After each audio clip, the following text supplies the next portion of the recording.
자, 이제 6번 목차 보겠습니다. 대금 결제 조건이에요. Payment Terms라고 되어 있는데요. 우리가 앞에서 가격 조건 내용을 알아봤어요. 가격은 price, 말 그대로 그 물품이 얼마냐를 정하는 조건이었고요. 이렇게 가격 조건에서 정해진 그 물품의 대금을 결제 방식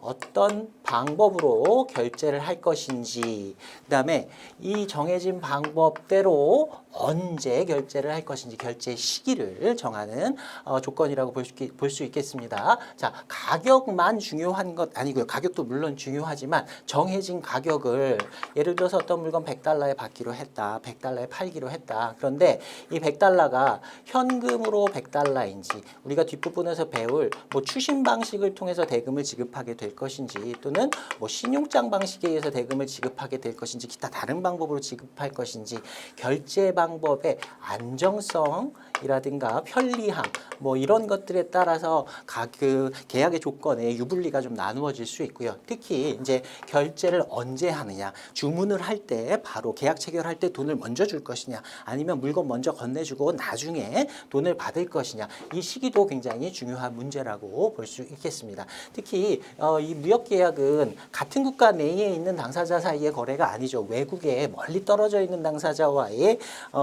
거래이기 때문에 이러한 가격 이외에도 결제를 어떻게 받을 것인지 이 부분이 굉장히 중요해집니다. 우리가 뒷부분에서요, 이 결제, 대금의 결제와 관련돼서는 우리가 지금 계약 부분에서 다루고 있는 양만큼 좀 많은 양들을 자세한 내용들을 뒷부분에서 공부를 할 거예요. 그래서 우리가 지금 여기서 무역계약의 기본 조건에서 결제 조건을 전부 다 보고 가기는 조금 어렵고요. 우리가 뒷부분에서 공부하게 될 내용을 간단하게 프리뷰한다, 미리 간단하게 예습하고 간다, 이렇게 생각해 보시면 되겠습니다.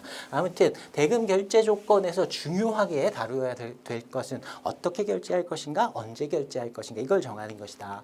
자, 양가로 2번에 보시면요, 결제 방식, 결제 방법이라고 얘기할 수 있습니다. 자, 어떤 수단을 사용해서 결제를 할 것인가, 이거 정해야 됩니다. 우리가 일반적으로 뭐 이렇게 상인이 아니더라도 일반적으로 그냥 우리가 일상생활을 하다가도 할 때에도 똑같은 물건이라 하더라도 현금으로 결제할 때 하고 뭐 카드로 결제할 때 하고 다른 방법으로 결제할 때 하고 이렇게 좀 조건들이 달라질 수가 있어요. 마찬가지로 무역 결제에서도 이 수단이 굉장히 중요하다고 보시면 되는데요. 그 중에 첫 번째 방법이 이제 송금 방식입니다. 송금이라고 하는 개념은 우리가 뭐 무역 거래 같은 걸 안 하더라도 굉장히 익숙한 방식이죠. remittance basis 이렇게 얘기하고요. 보통 이제 remittance 하면 그냥 송금이다 이렇게 생각하시면 되겠습니다. remit이 보내다, 송부하다라는 뜻이 있는데 돈을 송금하는 것이다 이렇게 생각하시면 되겠어요. 자, 영어 표현으로는요, 대금을 wire한다, 전선을 통해서 전신으로 돈을 보낸다. 우리가 보통 이제 송금 방식에서 은행 간의 거래를 할 때는 전자적인 방법으로 이렇게 통신을 통해서 대금을 송금한다 이렇게 얘기하죠. 그래서 그러한 취지에서 wire한다라는 표현이 나오면 이거 송금 방식이구나라고 생각하시면 되겠습니다. 자, 첫 번째 내용 보시면요, 수입자가 수출자에게 말 그대로 정해진 대금을 정해진 시기에 송금해 주는 방식인데요. 그 방식에는 송금 방식에는 크게 세 개가 있습니다. DD 방식, MT 방식, TT 방식 이렇게 줄여서 약자로 얘기를 많이 하는데 이 세 가지의 약자 잘 기억해 두셔야 되고요. 지금 안 외우셔도 나중에 뒷부분에서 결제 우리가 배울 때 이것도 다시 한번 여러 번 반복을 할 거예요. 자, 송금 수표 방식이다. Demand Draft의 약자고요. MT는 Mail Transfer, TT는 Telegraphic Transfer의 약자입니다. 이 중에서 여러분이 가장 익숙한 거는요, 전신 송금환. 우리가 일반적으로 송금한다, 계좌 이체를 한다라고 얘기할 때 대부분 거의 100%다 전신송금 방식으로 전신송금 방식을 의미하는 거라고 보시면 되겠습니다. MT라는 건요, 이 전신송금 방식하고 거의 비슷한데 은행 간의 통신을 전자적인 방법으로 하는 것이 아니라 우편으로 서로 이제 수기로 뭔가를 써서 이걸 우편으로 보내는 방식, 요걸 얘기합니다. 지금은 거의 쓰지 않는다라고 보시면 되겠습니다. 근데 시험에는 나오니까 이 표현 익혀 두셔야 되고요. 이게 뭘 의미하는지는 여러분이 익혀 두셔야 됩니다. 지금은 편리성 때문에 요 TT 방식을 거의 대부분 사용한다. 자, 그다음에 송금 수표 방식은요. 수표라는 개념 들어보셨을 겁니다. 말 그대로요. 매수인이 매도인한테 수표를 끊어가지고 그 수표를 봉투에 넣어서 우체국 통해서 이렇게 보내주는 방식을 얘기합니다. 이것도 지금은 거의 쓰지 않아요. 저 거의 쓰지 않고 주로 송금 방식이다라고 하면 TT를 의미하는 것인데 아무튼 이 세 가지의 표현들은 여러분이 좀 익혀 두셔야 됩니다. 자, 그 다음에는요, 추심 방식과 신용장 방식 이렇게 크게 또 나누어 볼 수 있어요. 추심 방식과 특히 신용장 방식은 우리가 뒷부분에 대금 결제 부분에서 좀 자세하게 공부를 해야 될 내용들이고요. 지금은 간단하게 그 개념 정도만 보고 넘어가겠습니다. 자, 추심 방식은 영어로 표현할 때 collection이라고 collection basis 이렇게 얘기를 하는데요. 자, 신용장 방식하고 특히 이제 추심 방식을 비교해 봤을 때 추심 방식에서는 은행이 끼긴 합니다. 자, 송금 방식에서도 은행을 통해서 송금을 하긴 해요. 그런데 은행의 개입이 거의 없다라고 얘기합니다. 은행에서 해주는 게 없어요. 은행에 매도인 매수인이 서로 개설한 계좌를 통해서 그냥 대금을 송금하는 것일 뿐이고 은행이 거기서 뭔가 서비스를 제공해 준다든가 이런 거는 거의 없다고 보시면 됩니다. 그런데 추심 방식에서는요. 매도인이 매수인한테 서류를 보내줍니다. 서류를 보내주는데 서류를 직접 보내주는 것이 아니라 은행을 통해서 보내줍니다. 매도인이 자기 거래 은행에다가 서류를 건네주면서 추심을 해달라고 의뢰를 하면 그 은행이 수입국에 있는 또 은행으로 이 서류를 보냅니다. 그럼 그 은행, 수입국에 있는 은행이 수입자에게 이 서류를 제시한다, 프레젠트한다 이렇게 표현하거든요. 자, 전화를 하는 거예요. 수입자한테. 지금 이런 서류가 도착했으니까 와서 대금 지급하고 서류를 받아가세요라고 하면 수입자가 은행에 오겠죠. 그럼 은행에 와서 이 수입자가 서류를 검토를 하고요. 우리 계약대로 서류가 제대로 잘 왔다라고 하면 그 자리에서 대금을 결제하거나 또는 결제하겠다는 약정을 하고 그 서류를 찾아가고 그리고 그 은행은 수입자로부터 대금을 받아가지고 수출국의 은행으로 다시 보내주고 그 수출국의 은행이 수출자에게 대금을 지급하는 방식이라고 보시면 되겠습니다. 자, 근데 이때 은행은요 대금 지급에 대한 확약을 하지 않습니다. 이 말이 무슨 말이냐면 매도인이 은행 통해서 서류를 보내주면요 은행이 은행 거쳐서 이제 수입자에게 그 서류를 제시하고 돈을 받아다 주기는 하는데 만약에 수입자가 마음이 바뀌어가지고 나 이 계약 별로 마음에 안 드는데 그냥 돈 주고 싶지 않다라고 해서 대금 지급을 거절하면 은행에서는요 고객님 여기서 이러시면 안 됩니다. 반드시 돈을 꼭 주셔야 됩니다. 그리고 막 독촉 전화하고 이런 거 절대 하지 않습니다. 그냥 안 주면요, 그냥 연락만 해줍니다. 대금 지급을 하지 않는답니다. 대금 지급이 거절됐습니다. 그냥 이것만 하는 거예요. 그러니까 은행은 그냥 심부름꾼의 역할만 하는 것이다. 은행이 대금을 내가 반드시 꼭 받아다 주겠다. 은행에서 대금 지급이 꼭 될 것이다. 이런 약속 같은 건 하지 않는 방식입니다. 이런 추심 방식에는요, 뒤에서 다시 한번 살펴볼 거예요. DP 방식과 DA 방식 이렇게 크게 두 가지의 방식이 있고요. DP니 DA니 하는 얘기가 나오면 이건 추심 방식이구나 생각하시면 되겠습니다. 자, 그 다음에 신용장 방식은 신용장을 간단하게 얘기하면요. 은행이 대금 지급을 하겠다는 약속이다. 이렇게 생각하시면 됩니다. 서류를 은행에다 제시하면 은행에서 대금을 줍니다. 이거는 미리 수입자하고 은행하고 신용장 줄여가지고 Letter of Credit, LC 이렇게 줄여가지고 신용장을 쓰는데요. 신용장을 먼저 개설해달라고 요구를 하면 은행에서 조건을 검토하고 신용장을 이제 개설을 해줄 수가 있어요. 신용장을 먼저 개설해주면 은행이 대금을 지급하게 됩니다. 그러니까 매도인 입장에서는요, 이제 물품 대금을 매수인한테 직접 받는 것이 아니고요, 어떤 정해진 조건에 따라서 은행에다 서류를 갖다 주면 은행이 대금 지급을 하게 되는 거예요.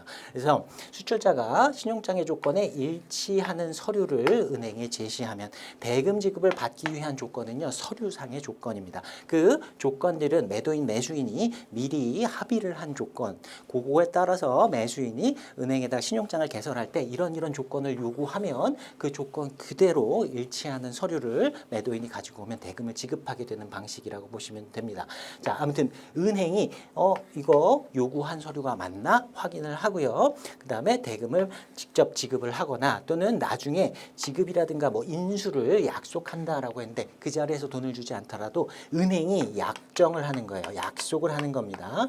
정해진 시기에 내가 대금 지급을 하겠다라고 약속을 해서 대금 지급을 하는 방식입니다. 그래서 신용장 방식에서는 가장 큰 특징이 은행이 직접 대금을 지급하는 당사자가 되기 때문에 매도인 입장에서는 굉장히 든든하죠. 뭐 매수인이 돈 떼먹고 도망갈 거 뭐 이런 거 걱정하지 않아도 됩니다. 은행은 믿을 수가 있으니까요. 그러니까 은행의 신용을 이용해서 대금 지급을 받는 방식을 신용장 방식이다 이렇게 얘기합니다.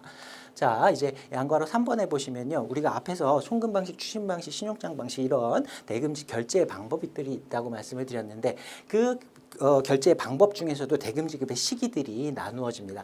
선지급 방식과 동시지급 방식 그리고 후지급 방식 이렇게 크게 시기를 나누어 볼 수 있습니다. 선지급과 동시지급과 그리고 후지급 방식 이렇게 나누어 볼 수 있는데요. 이건 어디 이제 법규에 선지급은 이거고 동시지급은 이거고 후지급은 이거다 이렇게 딱 정해진 방식은 아니에요. 이걸 선, 동시, 후 이렇게 세 개로 나누기도 하고요. 선, 후 이렇게 두 가지로 그냥 나누기도 합니다. 세 개로 나누기도 하고 두 개로 나누기도 하는데 우리 문제에서는 세 개로 나누어서 출제가 될지 두 개로 나누어서 출제가 될지 모릅니다. 이걸 출제하시는 분이 이렇게 세 개로 구분을 해서 내시는 경우도 있고요. 두 개로 구분해서 내시는 경우도 있어요.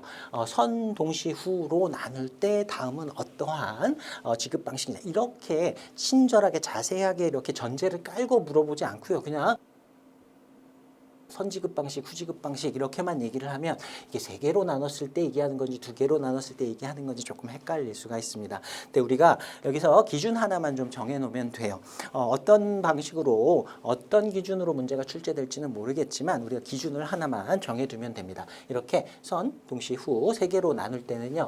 기준을 물품 또는 물품을 처분할 수 있는 물품과 동일하게 취급되는 서류를 인도하기 전에 먼저 돈을 받으면 선지급, 물품이나 서류와 동시에 맞바꾸면 동시지급, 그리고 서류나 물품을 먼저 건네준 다음에 나중에 돈을 받으면 후지급 이렇게 기준을 나눠 두시면 됩니다. 선후로 나눌 때는요. 매도인 입장에서 물품을 선적하기 전이냐 선적하고 나서냐 이렇게 두 가지로 구분을 하시면 돼요. 뒷부분에서도 볼 테지만요. 동시지급 이렇게 세 개로 나눴을 때 동시지급 방식이 두 개로 나눴을 때는 후지급 방식이 됩니다. 세 개로 나눴을 때 후지급도 그대로 후지급이 되고요. 그러니까 선지급 세 개로 나눴을 때 선지급만 그대로 선이고 두 개로 나눴을 때 동시지급 후지급은 두 개로 나눌 때 후지급 방식에 속한다. 조금 헷갈릴 수도 있는데요. 조금만 익숙해지시면 구분하는 건 일도 아니니까 걱정하지 않으셔도 됩니다. 자, 일단 이렇게 구분을 한번 해보고요. 선지급 방식, Advanced Payment 이렇게 얘기합니다. Advance 하면 뭐 앞선, 그다음에 뭐 발달한 이런 뜻도 있지만 미리라는 뜻도 있어요. 그래서 미리 대금을 지급한다. 자, 물품이나 우리는 지금 이제 세 개로 구분을 일단 해서 나눠 보겠습니다. 자, 물품 또는 물품이 선적 또는 인도되기 전에 미리 대금을 지급하는 방식입니다. 보통 이제 주문불 이렇게 얘기하기도 합니다. 주문할 때 대금을 지급한다라는 말이에요. 대금 지급이 이제 물품을 받고 나서가 아니라 대금을 바로 이제 계약 체결하면 지급하는 방식이라고 보시면 되겠습니다. 매도인한테 굉장히 유리한 방식이겠죠. 대금을 이제 먼저 받고 계약을 이행하면 되니까 매도인에게 굉장히 유리한 방식이고 매수인한테는 조금 위험한 방식일 수도 있습니다. 돈을 먼저 줬는데 매도인이 계약을 이행을 하지 않으면 이제 돈을 떼이는 거가 되니까 매수인에게 조금 불리하다라고 볼 수 있겠습니다.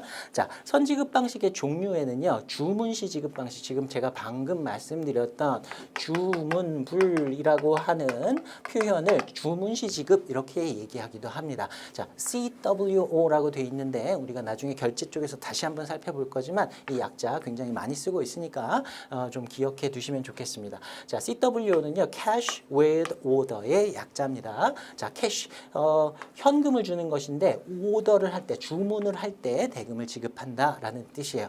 자, 무역 거래에서요. 현금이라고 하면 캐시라고 하면 100달러짜리 이렇게 세 가지고 손에다 딱 쥐어주는 게 아니라고 보시면 됩니다. 이제 매도인 매수인이 만나가지고 그 자리에서 돈 세 갖고 주는 방식은 국제물품 매매 거래에서는 없다라고 보시면 됩니다. 그거는 이제 세관을 좀 속이기 위해서라든가 이렇게 뒤로 이렇게 좀 안 좋은 방법으로 거래할 때 주로 많이 쓰고요. 현금으로 지급한다라고 하는 건 자, 송금을 통해서 계좌 이체를 통해서 대금을 지급하는 것이라고 보시면 되겠습니다. 말 그대로 주문을 하면 물품 보내기 전에 바로 대금을 먼저 송금해 주는 방식이다. 자, 두 번째 내용 보시면요. 단순 송금 방식. 송금 방식 중에서도 단순 송금 방식이다라고 하면 보통 선지급하는 걸 보통 얘기를 합니다. 자, 동시에 송금 수표, 우편 송금한, 전신 송금한 등에서 송금되는 방식이다. 우리가 앞에서 방금 봤었습니다. DD, MT, TT라고 했던 세 가지의 방식 중에 하나로 먼저 대금을 지급하는 걸 말하고요.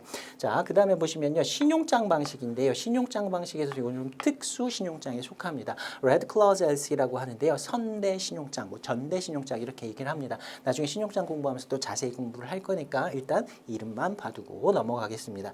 자, 신용장 방식은요. 서류를 제시하고 나면 은행이 서류 검토하고 나서 대금 지급하는 방식인데 이 Red Clause LC는 조금 특이하게 선적 서류를 제시하기 전에도 미리 일정 금액을 선금을 줄 수 있도록 조건을 붙인 신용장, 약간 특수한 종류의 신용장인데 신용장에서도 선지급 방식이 일부 있다. 이 정도만 봐두시면 되겠습니다. 자, 이제 두 번째 동시지급 방식입니다. 동시지급 방식은요, 영어 표현으로 concurrent payment 이렇게 표현합니다. concurrent 하면 동시에 연달아서 일어나는 이런 뜻인데요. 매도인 입장에서는 선지급 받으면 좋겠지만 매수인 입장에서는 선지급하기가 좀 꺼려지죠. 후지급 방식이다라고 하면 매수인은 굉장히 좋죠. 물품 먼저 받고 나중에 대금 지급하면 되지만 매도인 입장에서는 또 굉장히 불안합니다. 물품을 먼저 건네줬는데 매수인이 돈을 안 주면 어떡하지? 걱정됩니다. 그래서 가장 둘 간의 매도인과 매수인의 위험을 절충한 방식이 동시지급 방식이라고 보시면 되겠습니다. 우리가 일상생활을 할 때 대부분은 다 동시지급 방식으로 우리가 일상생활을 해요. 우리가 마트 가서 물건 살 때 대금 지급하고 물건 갖고 나오죠. 그러니까 물건을 갖고 나올 때 대금 지급하고 돈 받고 물건 주고 동시에 일어나는 방법이다. 선지급이나 후지급을 당사자 간에 합의하지 않았다면 기본적으로는 동시지급이 기본적인 방법이 되겠다 이렇게 생각할 수도 있습니다. 자, 그래서 물품 또는 서류의 인도와 동시에 대금을 지급하는 방법이다. 자, 크게 COD, CAD 둘 다 송금 방식에 속하는 방식인데요. 송금 방식 중에서 COD와 CAD가 가장 많이 사용되는 동시지급 방법입니다. 자, 약자 COD와 CAD 이것도 좀 기억을 해 두셔야 되는데요. 자, COD는요, cash on delivery예요. delivery 이거 배달이라고 해석하지 마시고요. 앞으로는 우리 무역 영어 할 때는 전부 다 인도라고 해석을 해 주시면 되겠습니다. 자, 물품이나 서류를 인도하는 것을 delivery라고 얘기를 하고요. cash on delivery예요. 인도를 하는 때에 캐시를 준다. 자, 캐시는 송금을 의미한다 그랬어요. 그러니까 물품을 건네주면요. 매수인이 물품을 검사합니다. 계약 물건 맞나? 계약대로 물건이 잘 왔나 검사한 다음에 그 자리에서 바로 대금을 송금해 주는 방식이 되겠습니다. 그래서 물품과 상환하여 대금 지급이 이루어진다. 자, 상환이라는 용어를 동시에 또는 맞바꾸어 이렇게 이해하시면 됩니다. 상환한다라는 말은 인도와 맞바꾸어서 대금을 송금하는 방식이다. 자, 그 다음에 CAD는 Cash Against Document의 약자입니다. 자, 이것도 현금을 주는 건데요. 딜리버리, 인도가 아니라 다큐멘트 서류에 대해서 대금을 지급합니다. against라고 되어 있는데 요거 이제 상환 이렇게 번역을 많이 합니다. 그래서 서류와 상환하여 송금을 해준다. 현금으로 대금을 지급한다. 선적 서류와 상환해서 대금 지급이 이루어지는 방식이다. 자, 두 가지를 보시면 COD 방식과 CAD 방식 동시 지급 방식이긴 한데요. 현품 지급 인도 방식 COD가 매수인 쪽에 조금 더 유리하다라고 얘기할 수 있습니다. 왜 그러냐면 매수인은 계약과 물품이 일치하는지를 검사한 다음에 그 자리에서 송금을 해주게 돼요. COD에서는. 근데 CAD에서는 서류만 보고 서류가 제대로 돼 있으면 대금을 지급하기로 약속을 하는 것이기 때문에 서류하고 실제 물품하고 차이가 있다라고 하면 돈을 먼저 서류만 보고 돈을 먼저 줬는데 나중에 물품 검사해 보니까 뭐 수량이 다르다든가 품질이 조금 다르다든가 운송 중에 물품이 망가졌다라든가 이런 상황이 발생할 수 있어요. 그러니까 어떻게 보면 매수인 입장에서는 CAD가 조금 더 불리한 방식이다. 서류만 보고 대금을 지급해야 되기 때문에. 자, 거꾸로 본다고 하면 CAD가 매도인한테는 약간 더 유리한 방식이라고 볼 수 있습니다. 깐깐하게 물품 검사해갖고 꼬투리 잡히지 않고요. 서류만 완벽하면 대금을 지급받는 방식이기 때문에 돈 먼저 받아놓고 나중에 물품 이상 있다라고 하면 그건 나중에 따지면 되니까 일단 돈 먼저 받으니까 매도인 쪽에는 CAD가 조금 더 유리하다 이렇게 볼 수 있겠습니다. 자, 그 다음에 DP 방식인데요. DP는 Document Against Payment의 약자입니다. 자, 이걸 두 개를 이렇게 약자를 따가지고요.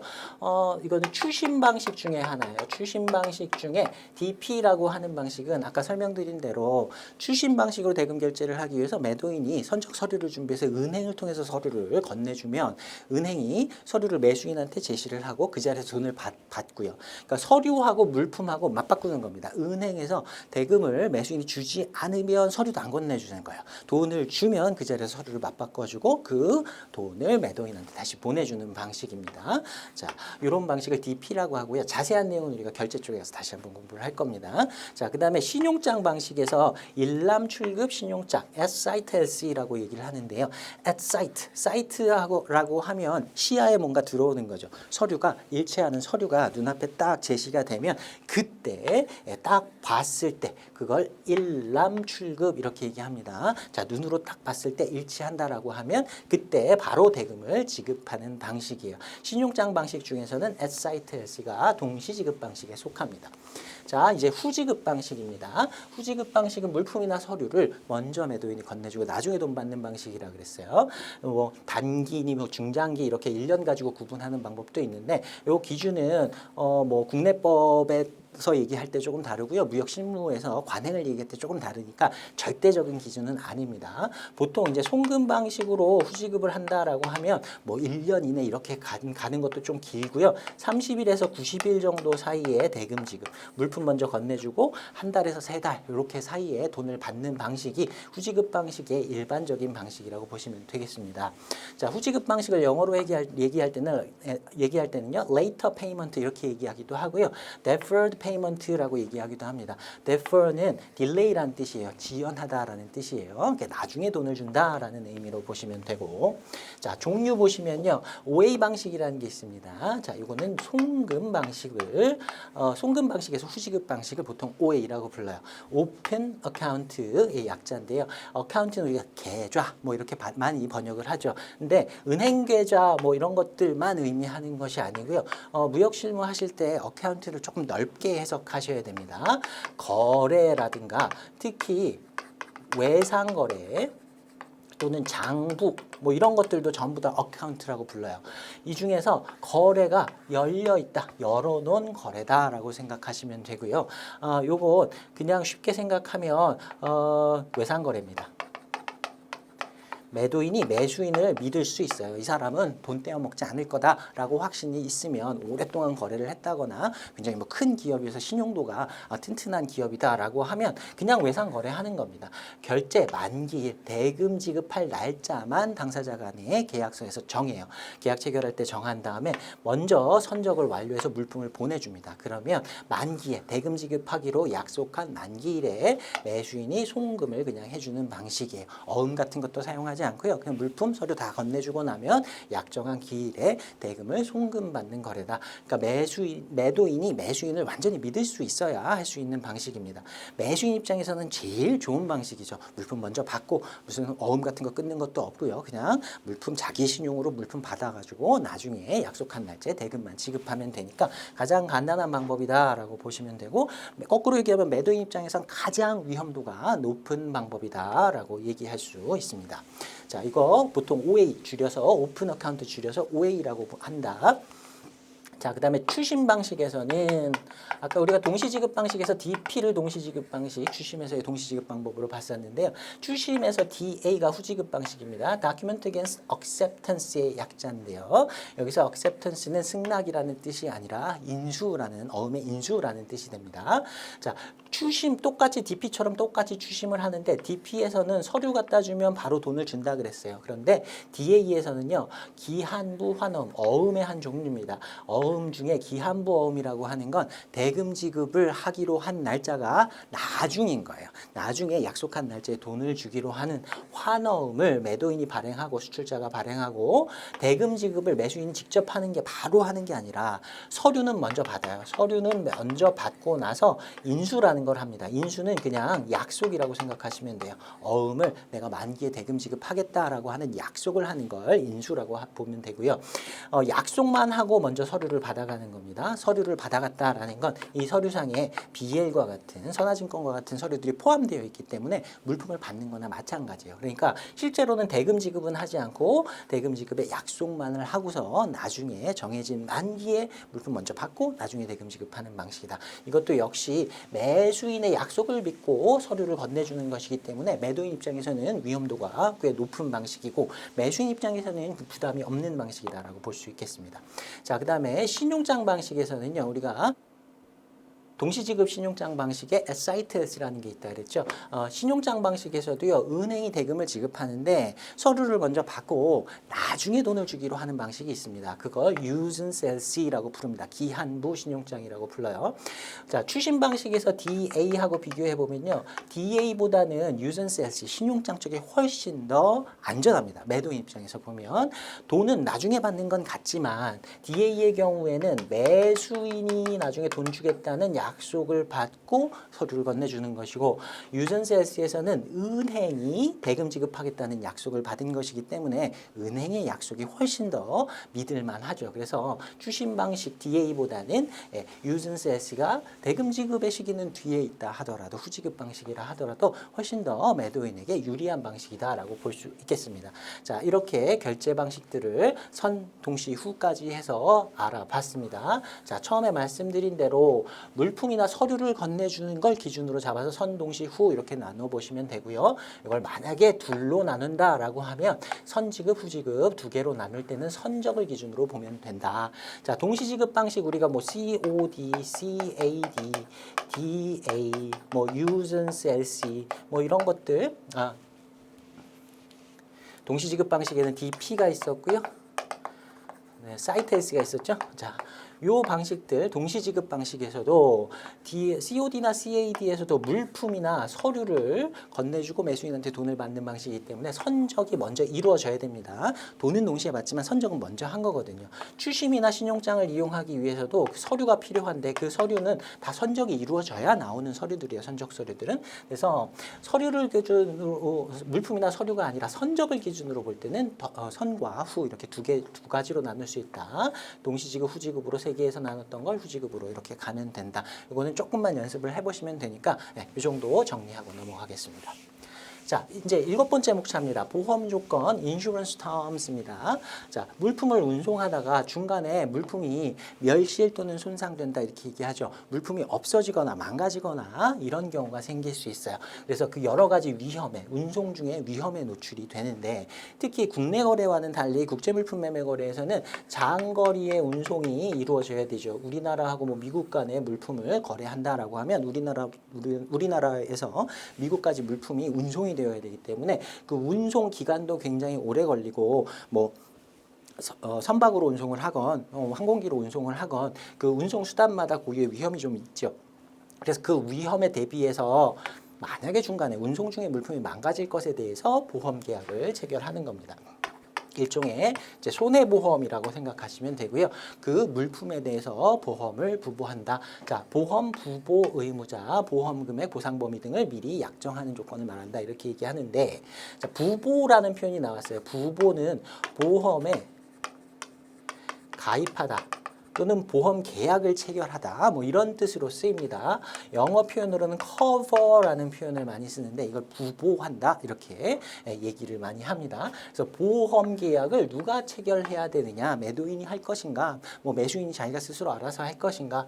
자, 보험 금액이라는 개념이 있는데요. 보험 금액은 얼마로 할 거냐, 보상받을 수 있는 범위, 보험 상품은 어떤 상품으로 할 것인가 이런 것들을 미리 약정하는 조건을 말합니다.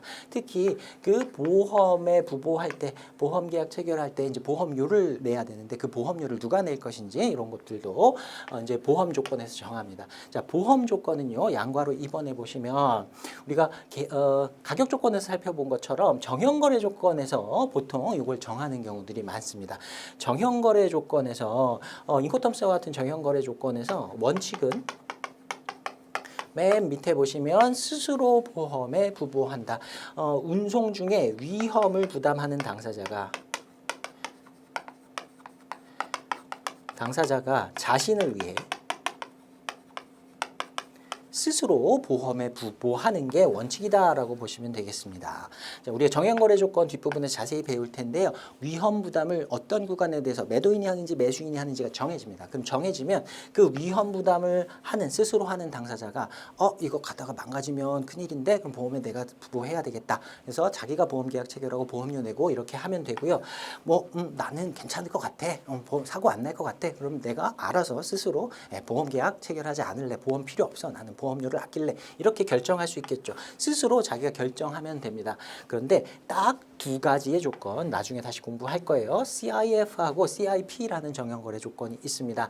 여기에서는요. 매도인에게 의무가 부여가 되어 있습니다. 매도인이 자기가 스스로 판단해서 보험에 들지 말지 결정하는 게 아니고요. 자기가 그냥 의무적으로 매도인이 매수인에게 보험을 체결해 줘야 됩니다. 그런데 매도인이 스스로 자기를 위해서 보험에 드는 게 아니라 매도인이 매수인을 위해서 매수인한테 자신의 비용으로 물품 가격에 보험료를 미리 포함해서 받는 거죠. 그리고 보험계약 체결하고 보험료 내고 매수인한테 이제 보험계약 체결해서 보험 증권 같은 걸 건네주는 겁니다. 자, CIP하고 CIF하고 CIP가 매도인이 매수인을 위해서 보험을 부보해야 할 의무가 있는 조건이다라고 말씀을 드렸는데 이 I 눈치 빠르신 분들은 벌써 눈치채셨을 거예요. I가 인슈런스의 약자예요. 그래서 중간에 I 들어있는 두 가지만 의무가 있고 나머지는 스스로 자기가 들고 싶으면 드는 거고 괜찮을 것 같다라고 하면 보험에 안 들어도 된다. 그걸 스스로 보험에 부보한다. 임의 부보 이렇게 얘기합니다. 임의적으로 자기가 보험에 계약을 체결할지 말지를 정한다. 그래서 임의 부보라는 표현도 굉장히 많이 사용을 합니다. 자, 그다음에 양괄호 3번에 보시면 보험 금액, insured amount 이렇게 되어 있는데요. insured, 보험에 가입된 amount, 금액이다라는 뜻입니다. 이걸 sum insured 이렇게 표현하기도 합니다. 보험에 가입된 금액이다. 같은 뜻으로 보시면 됩니다. 자, 보험 금액이 뭐냐면 실제로 보험에 부보할 때 정한 금액이에요. 이 물건이 100불짜리든 1000불짜리든 관계없이 실제 물품의 가치에 관계없이 보험에 부보할 때는 100불짜리를 50달러에 부보할 수도 있고요. 1000달러짜리를 50달러에 부보하는 경우는 거의 없을 것 같은데 예를 들면 500달러에 부보한다든가 이렇게 할 수도 있고요. 100달러짜리를 물품을 200달러로 보험에 부보한다거나 1500달러짜리로 1500달러로 보험에 부보한다거나 이런 걸 결정할 수 있습니다. 자, 이 보험에 가입할 금액을 이제 그 계약을 체결할 때 보험에 부보할 때 정할 수가 있는데 그렇게 정해서 확정한 금액을 보험 금액이라고 합니다. 자, 근데 제가 마음대로 이렇게 보험 금액은 정할 수 있다 그랬어요. 그런데 보험 가액의 한도 내에서만 그 보험금은 지급이 됩니다. 그래서 쉽게 생각하면요, 내가 100달러짜리 물건인데 요걸 1000달러에 부보했다. 그래서 사고가 생기면 1000달러를 받겠지? 아니요, 못 받습니다. 이런 걸 초과보험이라고 하는데 이 해상보험, 이 적하보험에서는 실손보상의 원칙이라고 하는 것이 적용이 돼요. 그래서 실제로 발생한 손해액만을 보험에서 보상을 하게 됩니다. 그래서 이렇게 금액을 너무 크게 해서 보험에 부보를 하면 보험 금액을 잡으면 어차피 나중에 실제로 얼만큼의 손해가 발생했는지를 따져가지고 대금을 지급하기 때문에 보험금을 지급하기 때문에 의미가 없어져요. 보험료만 많이 내고요. 만약에 이걸 의도로 일부러 이렇게 보험 금액을 크게 갖고 보험에 부부한 다음에 일부러 뭐 물건을 망가뜨린다든가 보험 금액 많이 타내기 위해서 이런 경우는 사기로 처벌받을 수도 있습니다. 그래서 이건 별로 의미가 없어요. 보험 가액이라고 하는 건 나중에 보험 가서 좀 배울 텐데요. 밑에 보시면 insurable amount라고 되어 있어요. 피보험물, 피보험 목적물이라고 얘기하는데 보험에 가입하게 되는 대상 물건을 얘기합니다. 자, 지금 적하보험에서는 화물, 운송되는 화물을 얘기하는 겁니다. 화물의 경제적 평가액, 화물이 얼마짜리냐 평가를 한 금액이고 사고가 발생을 한다 하더라도 최고로 손해를 입게 되는 한도가 그 화물의 가치가 되겠죠. 100불짜리 물건이 다 망가졌다. 그러면 그 물건의 주인이 입은 피해는 $100인 거예요. 최대 금액이 $100니까. 보험 금액을 얼마로 정하더라도 결국에는 이 보험 가액의 범위 내에서 보상을 받게 됩니다. 그래서 일단 큰 틀에서는 보험 가액, 그 보험 가액의 범위 내에서 보험 금액을 정할 수 있다. 이렇게 이해를 해 두시면 됩니다. 자, 동그라미 2번에 보시면요. 통상 보험 금액은 송장 금액의 110%를 부부하는 것이 일반적이다. 자, 초과 보험은 보상하지 않는다면서요. 그런데요. 거기에 어느 정도의 마진이 있어요. 10% 정도를 가산해 가지고 물품 가격에 가산해 가지고 보험 금액을 정합니다. 보험에 가입합니다. 자, 이렇게 생각해 보세요. $100짜리 물건을 운송하다가 망가졌어요. 그래서 완전히 $100짜리 물건이 다 망가졌으니까 보험회사에서 $100를 받으면 손해보상이 되는 것이죠. 그런데 실제로 보면 이건 $100를 받아도 손해를 본 거예요. $100를 받아서 이 물건을 다시 살 수 있다 쳐도 물건을 다시 운송해야 되기 때문에 그 시간이라든가 비용 같은 것이 더 들어가죠. 그리고 이 $100짜리 물건이 안전하게 목적지에 도착해서 $100에 팔렸다? $100에 팔리진 않겠죠. 여기다가 조금 이익을 더 붙여서 팔 겁니다. 그래서 이런저런 것들을 다 각각의 경우마다 다 달리 정할 수가 없기 때문에 그냥 일괄적으로 약 10% 정도 실제 물품의 송장 가액의 10% 정도를 더해서 110%로 보험에 부부하는 것이 일반적인 관행이다라고 보시면 됩니다. 나중에 그래서 우리가 인코텀스라든가 UCP라든가 이런 규칙들에서도 보면요. 다 물품 가액의 110% 이런 표현들이 굉장히 많이 나옵니다. $100짜리 물건이 운송되다가 망가진 경우에 $110를 보상받을 수 있는 것, 그런 보험 계약을 체결하는 것이 일반적이다. 이렇게 이해해 두시면 되겠습니다. 자, 양괄호 4번 보시면 보상 범위입니다. 보험에 부부했다고 해서 보험에 가입했다고 해서 무조건 다 보상을 받을 수 있는 건 아니에요. 자, 동그라미 1번에 보시면요. 먼저 살펴봐야 될 게 보험의 계약에서 정한 원인 그리고 약관에서 제외된 원인 이런 두 가지의 용어가 나오는데요. 이걸 계약에서 정한 원인을 담보 위험이라고 하고요. 제외된 원인을 면책 위험이라고 합니다. 보험에 부부할 때요. 미리 보험회사하고 약속을 합니다. 이런 위험에 의해서 손해가 발생한 경우에만 내가 보상을 하겠다. 여기서 우리가 약속하지 않은 다른 위험으로 인해서 손해가 발생하면 이 손해에 대해서는 보상하지 않겠다. 미리 약속을 합니다. 그래서 보상해주는 위험이 많은 보험이 좋은 보험이에요. 보험료도 더 비싸고요. 그리고 이런 면책 위험이 많은 보험일수록 보험료는 싸지만 나중에 보상받지 못하는 이런 손실이 있을 수 있기 때문에 손해가 있을 수 있기 때문에 조금 안 좋은 보험이라고 기본적인 보험이라고 볼 수 있겠죠. 그래서 보험 계약을 체결할 때 이 담보 위험의 범위 그리고 면책 위험의 범위 이런 것들을 미리 정해서 어떤 보험으로 보험에 부부할 것인가 이걸 결정해 두어야 됩니다. 이런 보상의 범위도 보험 조건에서 미리 합의해 두어야 되는 조건들이고요. 자, 다음 동그라미 2번 보시면요. 해상적합보험의 보상 범위 이렇게 돼 있는데요. 여기에 중간에 보시면 약관이라는 표현이 나와요. 약관이라는 건 보험계약서 상에 써 있는 조항, 보험계약의 조항이라고 생각하시면 되는데 일반적으로 그냥 보험약관이라고 하면요. 보험계약을 얘기한다거나 보험계약의 조건을 얘기합니다. 이런 조항들이 합쳐져서 계약이 되고 전체 보험 조건을 이루기 때문에 보험계약서 이걸 약관이라고 그냥 불러요. 자, 그리고 약관이라고 하면 보험계약의 종류다. 보험 상품의 종류다 이렇게 이해를 하셔도 됩니다.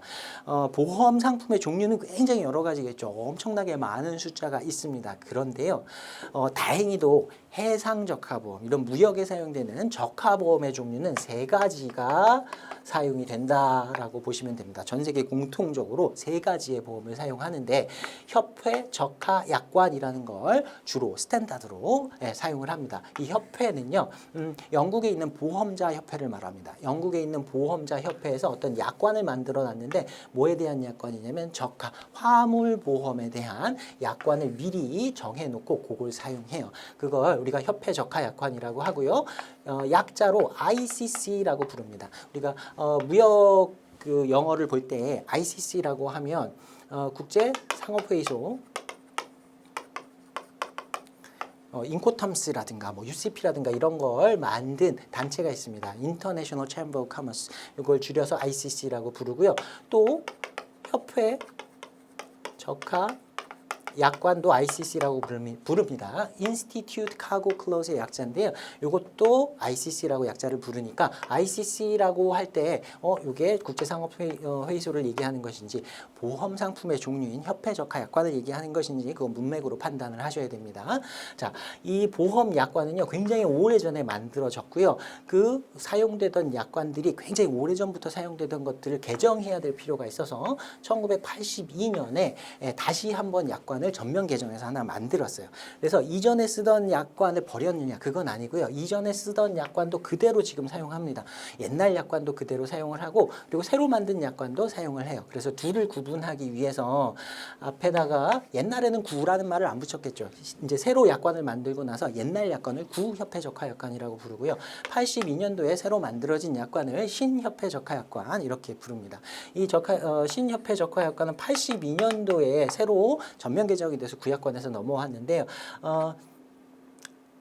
2009년도에 또 한 번 개정이 됐어요. 그래서 신약관의 1982 약관과 2009 약관 이렇게 크게 두 가지로 좀 나누어집니다. 근데 뭐 신약관을 구분하는 것까지는 지금은 안 봐도 될 것 같고요. 일단은 구약관, 신약관 이렇게 크게 두 가지의 종류로 나누어지고 구약관의 세 종류, 신약관의 세 종류 이렇게 세 가지의 상품의 종류가 있다. 약관이 세 가지의 종류가 있다. 이렇게 봐주시면 되겠습니다. 자, 약관의 세부적인 내용들은 나중에 우리가 보험가하고 자세히 공부를 할 거고요. 지금 보험 공부하기 전에 우리가 중간에서 기본적으로 알아둬야 할 용어들이라고 생각하시면 되는데 이름만 미리 좀 익혀두겠습니다. 자, 신협회 적하약관에는요. ICC, Institute Cargo Clause, 협회 적하약관 줄여갖고 ICC라고 쓴다 그랬어요. ICC A, B, C 세 가지가 있습니다. ICC가 가장 기본적인 보험 약관, 가장 안 좋은, 가장 싼 보험이다. 그리고 A로 갈수록 B에서 A로 올라갈수록 더 좋은 보험, 보상 범위가 더 넓고 그리고 보험료도 좀 비싼 이런 보험이다라고 보시면 되겠습니다. 자, 이게 구약관에서는요, all risk, 전 위험 담보 약관이라고 하는데 줄여갖고 AR 이렇게 씁니다. 둘이 완전히 똑같지는 않은데요, 비슷하다라고 얘기합니다. 그래서 신약관에서 ICC A는 구약관에서 AR이라고 부른다. 그리고 B 약관, 중간 약관인 구약관에서 WA, with average의 약자인데요. average가 평균이라는 뜻이 아니라 손해라는 뜻입니다. 보험 용어가 좀 특이한 것들이 있어요. 그래서 WA라고 부릅니다. ARWA 그리고 이제 신약관의 ICC에 해당하는 것이 FPA라고 부르는데요. Free from Particular Average 이거는 분손 부담부 약관이라고 부릅니다. 자, 지금은요 여러분이 신약관 기준으로 ICC, ABC가 있다. C가 가장 기본적인 약관이다. 구약관을 비교해 보면 구약관은 ARWA 그리고 FPA 이렇게 세 개로 나눠지는데 ABC와 이렇게 하나씩 대응될 수 있다. 이렇게 해서 이름 정도만 익혀두시면 좋겠습니다.